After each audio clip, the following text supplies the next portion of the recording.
Agora sim está gravando. Né? Então, só voltando aqui um pouquinho, o processo começa com a petição inicial, que deve seguir todos os requisitos do artigo 319, tá aqui. Depois a gente passa para a manifestação judicial, que é o juiz se manifestar sobre a petição inicial. Se ela cumprir todos os requisitos do artigo 319, ele determina a citação do réu. Se ele vê que falta algum requisito que pode ser sanado, ele determina a emenda em 15 dias. Isso é uma decisão interlocutória. Agora, se ele vê que a petição inicial tem algum problema, que não pode ser corrigido, por exemplo, que ela é inepta. O que é petição inicial inepta? Não é petição inicial que falta um dos requisitos do 319. É petição inicial que tem algum defeito no pedido ou na causa de pedido. Tá? Ou que falta alguma das condições da ação. Ele vai, ou se mandou emendar e não emendou, né, em 15 dias. Ele vai indeferir a petição inicial, tá? Indeferir petição inicial, gente, gera a extinção do processo sem resolução do mérito. Isso é uma sentença, tá? Então, a gente não pode chamar essa manifestação judicial de despacho positivo, que ela só é despacho se a petição inicial está perfeita e eu vou mandar citar. Agora, se a petição inicial não está perfeita e eu não vou mandar citar, se eu vou mandar emendar ou se eu vou indeferir, é decisão interlocutória ou sentença, tá? Não é despacho. Mas vamos dizer que no meu processo está tudo bem, tudo ok, petição inicial perfeita. Determino, então, a citação do réu. É a citação do réu, gente. É o ato pelo qual se comunica, se avisa ao réu, ô réu, te levei no pau. Mais ou menos assim, tá? É o seguinte, réu, existe contra você um processo, vem cá, vem participar, tá aberto aqui o contraditório, você pode participar desse processo e pode se defender. Citação, gente, não tem muito como não. Ela tem que ser personalíssima. A própria pessoa é que tem que assinar a citação, tá? Tem que ser a próxima pessoa, não dá para ser outra pessoa, não. Por exemplo, Ingrid e André, almas gêmeas. Chega um oficial de justiça, entrega a citação para o André, a Ingrid assina. Ah, a mesma coisa de entregar para o André, eles são casados, almas gêmeas, apaixonadíssimos. Não é a mesma coisa. Essa citação não é válida. Para ela ser válida, tem que ser a própria pessoa que tem que receber. Ainda que o código hoje esteja mais flexível e aceite, por exemplo, a assinatura do porteiro do condomínio, tá? Mas não pode ser a assinatura de outra pessoa da casa, tá? A citação ela poderá ser feita pelo correio, por oficial de justiça, correio, oficial de justiça, com hora certa, edital, e-mail eletrônico, tá? Ah, professora, tudo bem, eu não fui devidamente citado, mas eu fiquei sabendo e resolvi participar. E aí, tem que fazer citação de novo? Não. Comparecimento espontâneo supre a validade da citação, tá? O réu é citado para quê? Para tomar conhecimento do processo. E aí, antigamente, o próximo passo depois da citação era o réu apresentar a defesa. Mas o novo código se prioriza a conciliação, né, a resolução consensual do conflito. E aí, o próximo passo é a audiência.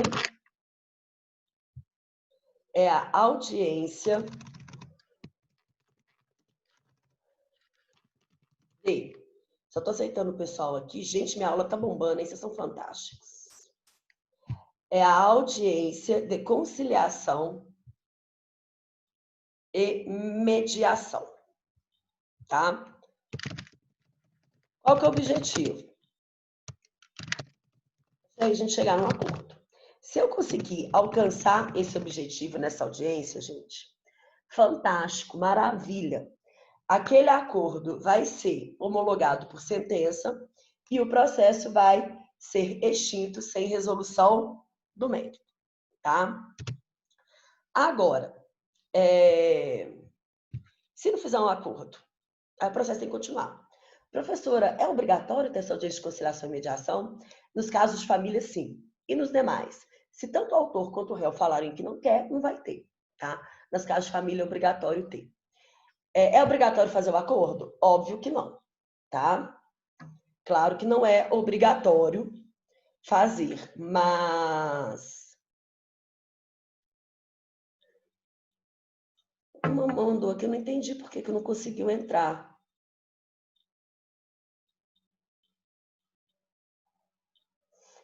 Gente, é para entrar no mesmo link. Avisa aí no grupo do WhatsApp para mim, por favor, gente. Mas, enfim, continuando aqui, né? Audiência de conciliação ou mediação. Ela é obrigatória no caso de família, nos outros casos, ela pode não acontecer se as duas partes não quiserem, não é obrigada a fazer acordo. Na verdade, é obrigada a comparecer. Mas se o réu não comparecer, isso não é revelia, tá, gente? Se o réu não comparecer, é ata tentatória de dignidade da justiça e a parte vai ser penalizada em multa, tá? Não fez o acordo, eu terei 15 dias para o réu apresentar resposta, tá?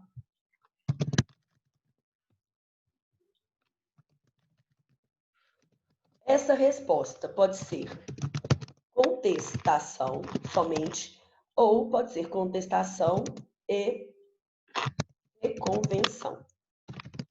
Obrigada a apresentar a contestação, professora? Não, gente, você pode não apresentar, não. Mas se você não apresentar contestação, você será considerado um réu revel, tá? Bom, qual que é a forma completa e clássica? A melhor forma, né? A forma mais completa e mais clássica de fazer... Aqui não dá, se eu puxar aqui não. De se defender. É a contestação. Princípio da eventualidade. Gente, tudo aquilo que eu tiver que alegar em minha defesa, eu tenho que alegar na contestação. Tá? Cuidado com isso. Porque às vezes a pessoa fala, não vou alegar isso não, vou deixar essa carta na manga. Cara, não tem carta na manga, não. A gente tem que falar tudo, tá? Na audiência. Na audiência não, na contestação, tá? E aí a contestação, ela vai se dividir em duas, tá? Em duas não, né? Em duas fases. Primeiro, na contestação, eu terei a defesa processual, né, gente? Que é ver se existe algum vício naquele processo, é chamada de preliminares, então lá no artigo 337, né? E tem a defesa de mérito, que é discutir se o autor tem mesmo ou não aquele direito, né? A defesa de mérito ainda, eu digo que ela pode ser direta ou indireta. O que é defesa de mérito direta? É aquela que eu simplesmente neguei. Olha, o autor não tem razão, tá? Neguei tudo. Nem conheço esse autor. E a indireta é aquela que eu falo assim, olha, realmente eu devo fulano, mas a gente renegociou e agora eu estou certinho, estou adimplente, tá? A defesa direta, o ônus da prova é do autor e a defesa indireta, o ônus da prova passa a ser do réu. Ok? Bom, eu termino aqui, quando eu falo de resposta, a fase que a gente chama de fase postulatória, tá? Que é a primeira fase do processo. Por que você chama de fase postulatória, professor? Porque onde não sou eu, né? Doutrina, todo mundo. Por que é a fase postulatória? Porque onde as partes estão postulando, onde elas estão pedindo, né? O autor faça o pedido na inicial, eu quero que o réu cumpra tal obrigação. E o réu faça o pedido na contestação, né? Se ele só quer se defender, só quer se o pedido do autor seja julgado improcedente, ele pede uma sentença declaratória negativa, tá? O que ele está pedindo nesse caso? Ele está falando assim, gente, por favor, juiz, dá uma declaração dizendo que não tem... como é que fala? Uma declaração de que o autor não tem o direito. Ele quer uma sentença declaratória negativa. Gente, deixa eu olhar o WhatsApp aqui, senão não vou conseguir concentrar para dar aula para vocês.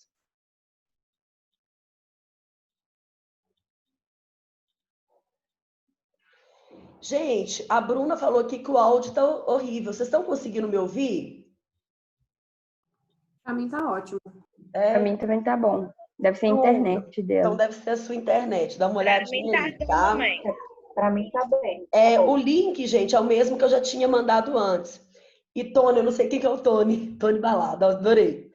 Ô, Tony, o YouTube vocês não conseguem, né? Interagir comigo pelo áudio ou pelo vídeo igual aqui. Então a gente prefere esse daqui, tá? Bom, podemos continuar, gente? Como é que tá aí? Tá tranquilo. Tranquilo. Eu vou deixar de lado um pouquinho. Pode continuar. Claro que pode fazer pergunta sim, Esther. Só que daqui a pouquinho, Esther, porque eu já vou chegar nas provas. Mas pode falar, Esther. Pode pedir. Ou no chat ou aqui. É o seguinte, quando a gente entra com a petição inicial, a gente já entra com as provas também. É correto? Com as provas documentais. Isso. Aí, quando entramos depois com a impugnação, a contestação, a gente pode também entrar com provas também? Tá. Ótimo. Vou falar disso daqui a um segundinho, tá? Ah, beleza. Olha só. Então, por que essa daqui é a fase postulatória? Porque postular é pedir, o autor está pedindo para o réu cumprir a obrigação e o réu está pedindo para o autor, para o pedido do autor ser julgado improcedente. Passamos dessa fase postulatória com a contestação, a gente vem para o próximo passo, que é chamada de fase saneadora, tá? Que aí eu vou mudar a cor aqui para diferenciar as fases com vocês. E aí, o primeiro passo dela é o que a gente chama de impugnação, né? E que o código vai chamar de réplica. Aí, Esther, é o seguinte, como é que funciona essa impugnação? O réu, na sua contestação, aqui na resposta, ele respondeu a inicial. Não é correto que o autor possa responder ao que o réu falou? Afinal, gente, o réu pode ter apresentado um fato modificativo, extintivo ou impeditivo do direito do autor, ele pode ter feito uma defesa indireta e apresentado um fato novo, né? Então, quando eu falo assim, ó, a Esther me deve, paga aí, Esther. A Esther fala, peraí, eu te devia, mas a gente renegociou e eu tô em dia. Ela apresentou um fato novo. Eu tenho que poder manifestar sobre esse fato, concorda? Da mesma forma, se o réu fala assim, olha, esse direito que o autor está falando não existe. Ele está me cobrando, mas está aqui, ó, o recibo de pagamento. E apresenta o documento na contestação. Não é correto que eu possa me manifestar sobre isso na impugnação? E aí, Esther, eu vou responder sua pergunta. Prova documental a gente produz na inicial e na contestação, sob pena de preclusão, de não poder fazer depois, porque acabou a oportunidade, que era a inicial e a contestação. A não ser que seja um documento novo ou superveniente, que não existia ou que eu não tinha conhecimento. Agora, se o réu vem e me apresenta um documento, que eu tenho outro documento para rebater, ou me apresenta um fato novo, que eu tenho um documento para rebater, aí na impugnação eu posso juntar novos documentos. Mas esses documentos eles têm que servir para rebater o que foi juntado com a contestação ou o que foi alegado na contestação. Ficou claro, Esther? Sim. Tá? Então eu começo essa fase saneadora com a impugnação. E depois da impugnação, eu venho para o saneamento propriamente dito, tá? Sanear, gente, é limpar, é organizar. E essa fase ela é muito importante, porque é nesse momento que a gente organiza o processo para a próxima fase, que é a produção de provas. E aí, se o processo não está organizado, eu acabo produzindo prova que não era necessária. Eu acabo continuando com o processo e produzindo provas em processo que tinha vício e que vai ser extinto sem resolução do mérito mais para frente. Aí eu perdi tempo, cara, e dinheiro. Porque prova, às vezes, leva tempo e dinheiro para ser produzida. Então, o saneamento é muito importante. É o momento em que o juiz deve se voltar para o que aconteceu até aqui e perceber se existe algum vício, alguma questão preliminar que ele deve resolver antes da gente passar para as provas, se existe algum vício, se esse vício pode ser sanado ou não. Se puder, tem que mandar as partes sanarem. Se não puder, tem que extinguir o processo, fazer o julgamento conforme o estado do processo e extinguir sem resolução do mérito. Tá? E ver também quais são as provas que pretendem produzir. Então, ele faz o saneamento. Estando tudo ok, não tendo nenhum vício, ele passa para a parte o ato de especificação de provas. Tá? Que as partes vão especificar as provas.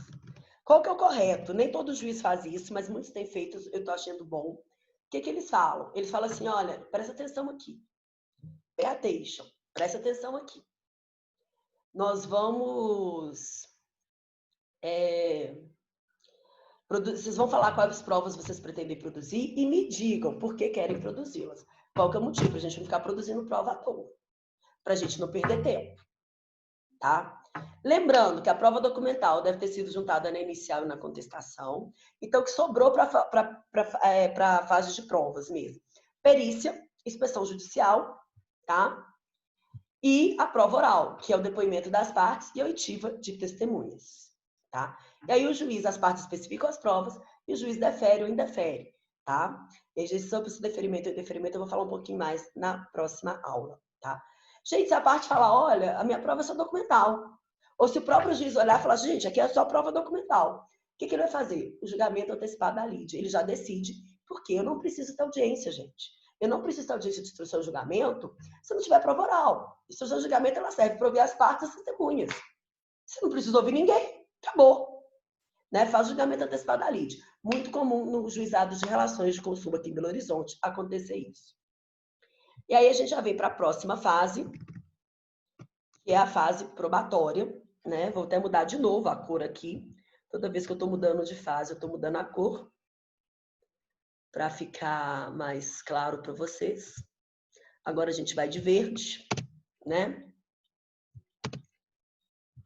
E aí, ó, presta atenção. Se eu for ter perícia no processo, óbvio que nem todo processo precisa, ele tem que acontecer antes da audiência de instrução e julgamento. O código anterior falava o seguinte, olha, as provas são produzidas na audiência de instrução e julgamento. Truco! Prova documental produzida na fase postulatória e a perícia ela tem que acontecer antes. Sabe por quê? Talvez, gente, eu preciso que o perito vá na audiência para dar explicações. O que é o perito? O que é a perícia? Né? Eu tenho lá, por exemplo, uma questão de erro médico, tá? Estou alegando que o médico fez uma barbeiragem e me deixou com uma sequela. Tem lá um monte de laudo médico e um monte de radiografia. Eu não entendo nada disso, o juiz também não. Eu preciso de um profissional isento, da confiança do juiz, tá? Que possa vir e falar assim, opa, analisei aqui, teve erro médico ou não. É o perito, né? Da mesma forma, tem um apartamento aqui da MRV, eu vou dar o exemplo da MRV, que tá com uma rachadura. A culpa é da MRV. Ó, será que é mesmo? Vamos chamar, então, o engenheiro perito para dizer se a culpa é mesmo da construção ou não, tá? Se tiver perícia, eu posso ter quesitos suplementares, que ele apresenta um auto pericial por escrito, mas eu posso querer que ele, né, de forma oral em audiência, dê mais explicações.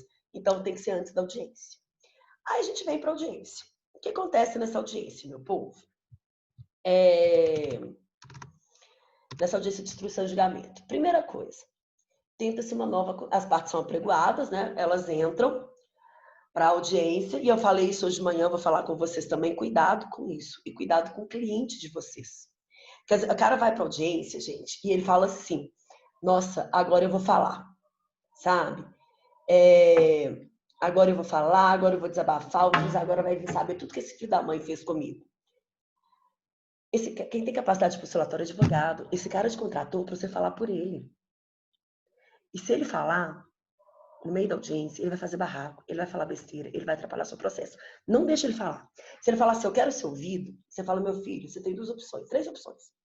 Fazer terapia. Ah, não tem dinheiro para fazer terapia.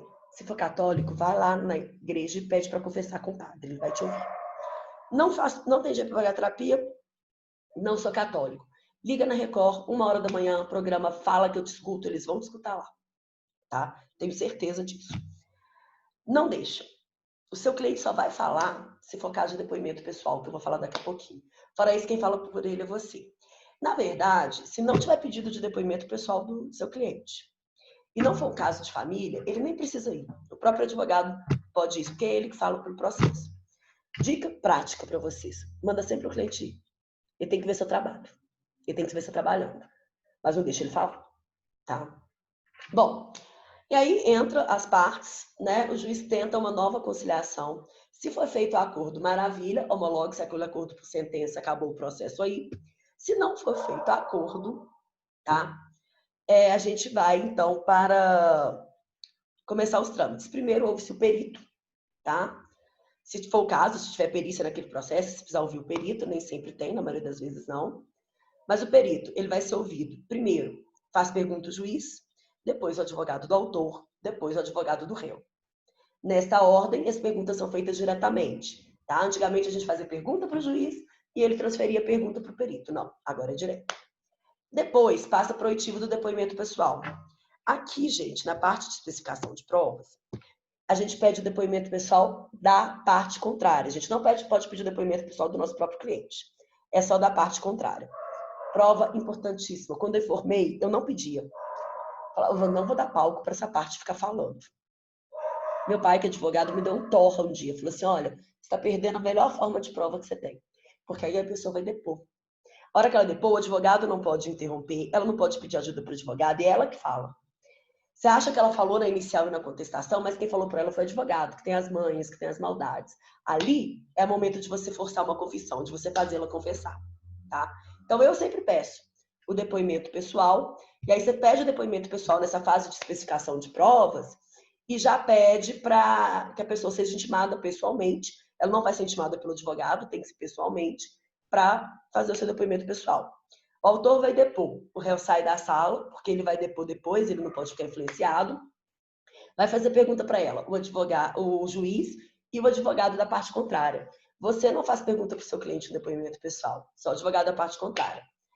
O autor responde sem poder consultar o advogado dele, sem poder ficar olhando, tá? Depois entra o réu também vai depor, se tiver o pedido de depoimento, vai ouvi-lo o juiz e o advogado do autor, tá? Podem fazer perguntas para eles. Todos os depoimentos, tanto do perito quanto das partes, ele é digitado e todo mundo assina, tá? Ele é reduzido a termo, é digitado e todo mundo assina. Outro detalhe aqui, gente, todo mundo faz pergunta diretamente, tá? Bom, não faz pergunta para o juiz fazer para a parte, para o testemunha, para o perito. É diretamente. Depois, a gente passa para o oitivo das testemunhas. Primeiro, as testemunhas arroladas pelo autor. Depois, as testemunhas arroladas pelo réu. Tá? A gente fala assim, a testemunha do autor e testemunha do réu. É um erro. É testemunhas arroladas pelo autor ou testemunhas arroladas pelo réu, porque elas são do processo. Tá?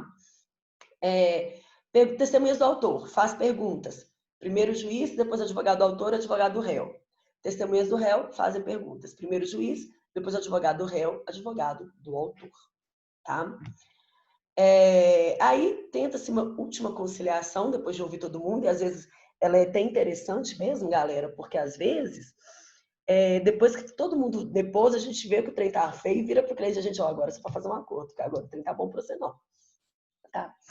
Não conseguindo esse acordo, passa para as alegações finais, 20 minutos para o autor, 20 minutos para o réu, e depois o juiz profere sentença. Repara que a audiência é de instrução e julgamento. Então, a parte do julgamento pode ser feita audiência. Acontece, professora? Pouco. Eu vi poucas vezes, mas às vezes acontece nos juizados, costuma acontecer mais, tá? Normalmente, a hora que termina o oitivo de todo mundo, tenta-se uma nova conciliação, não fez, o juiz desmembra a audiência, permite que as alegações finais sejam feitas por escrito, e aí a sentença sai depois das alegações finais.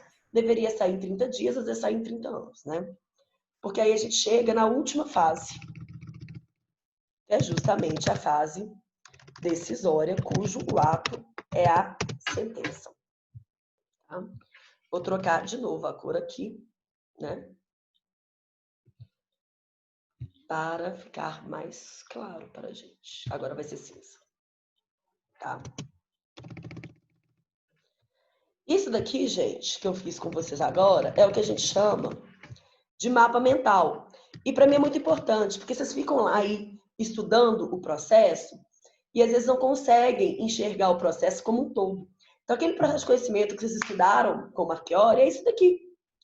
Vocês estudaram da petição inicial e da sentença. Claro, vocês ficaram um semestre inteiro. Vocês viram de uma forma muito mais especificada. O meu estudo dirigido mesmo, que a gente vai trabalhar na semana que vem, vocês vão ver que ele vai ser mais especificado. Mas isso daqui é para vocês terem um panorama geral, né, do que é o processo de conhecimento. Porque a gente vai começar a trabalhar recurso a partir daqui. O juiz proferiu uma sentença, eu não concordei, quero mudá-la, vou recorrer dela. Tá? Claro que a gente recorre de outras decisões que ele toma durante o processo também, tá? Mas o melhor exemplo é esse daqui. Eu tenho a fase, então, postulatória, que é essa primeira, a fase saneadora, a fase probatória e depois a fase decisória com a sentença, tá? Eu vou parar o share de tela. Isso daqui já está para vocês lá no Sistema Faculdade, essa mapa mental eu fiz com o pessoal da manhã, então já está para vocês lá no Sistema Faculdade na aula de hoje, tá? E aí pergunto, queridos, até agora, temos dúvidas? Gente, 24, essa turma está, ó, de parabéns! Vocês estão fantásticos! Vocês são Flórida! Vocês estão me deixando feliz! Ó, parabéns para vocês demais! Me conta aí, alguma dúvida? Deu para entender alguma coisa? Melhor que o semestre passado. Deu para dar uma pessoal, do semestre passado, uma lembrada? Oi, Brian. Muito bom. se ficar difícil mutar aí o aplicativo, mutem o cachorro, por favor. Cachorro latindo aí sem parar, ué. Eu consigo Pessoal, mutar. não muta o microfone. Eu consigo mutar todo mundo, Brian, mas agora é porque eu tô abrindo para perguntas. Mas na próxima aula... Não, mas antes, se você na quiser- aula tinha um cachorro enchendo o saco aí. Na hora da explicação, se vocês me lembram que eu muto todo mundo, tá bom? Miseráveis. Gente, Tranquilo, senhora. deu para entender? Deu para a gente trabalhar com a matéria? Vocês conseguiram dar uma recapitulada? O que vocês Ajudou acharam? demais. Ficou bem mais claro. Ô, professora, Muito tem mais. uma Foi dúvida? melhor que o Claro, semestre quem está inteiro. falando comigo agora? É a Gabi, Oi, Gabi. Cara gorda. é a cara gorda. Aqui, professora, quando a senhora fala da perícia, eu entendo que seria uma checagem das provas que foram confeccionadas, é isso? Não. A perícia, ela consiste em você examinar pessoas, coisas ou lugares. A gente fala que é examinar pessoas, vistoriar lugares e checar coisas, né?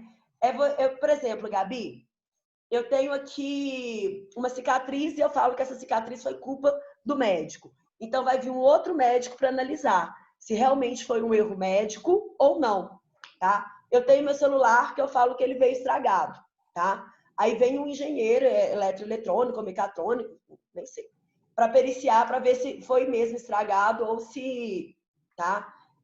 Ou seja, é um profissional técnico que vai dar um parecer sobre o objeto do litígio. Entendi. É porque eu fiquei na dúvida, porque eu essa nomenclatura de perícia quando, por exemplo, a pessoa ganhou alguma causa. E aí, na hora de fazer os cálculos, e Aí aí você está eu... falando da perícia contábil, né? Que a Isso. gente usa na fase de liquidação de sentença. Aí é um outro tipo de sentença, de perícia, que é uma perícia que se usa para a gente chegar até o valor final. Mas ela não está nessa ordem de perícia aqui, não. Não, Ela não é tá essa perícia, depois da não. sentença. Ela acontece depois da sentença. Ah, ótimo, entendi. Era essa a dúvida mesmo. Mais alguém, gente? Eu falei muito Tranquilo, rápido, tranquilo. gente. Tá dando para vocês pegarem e entenderem?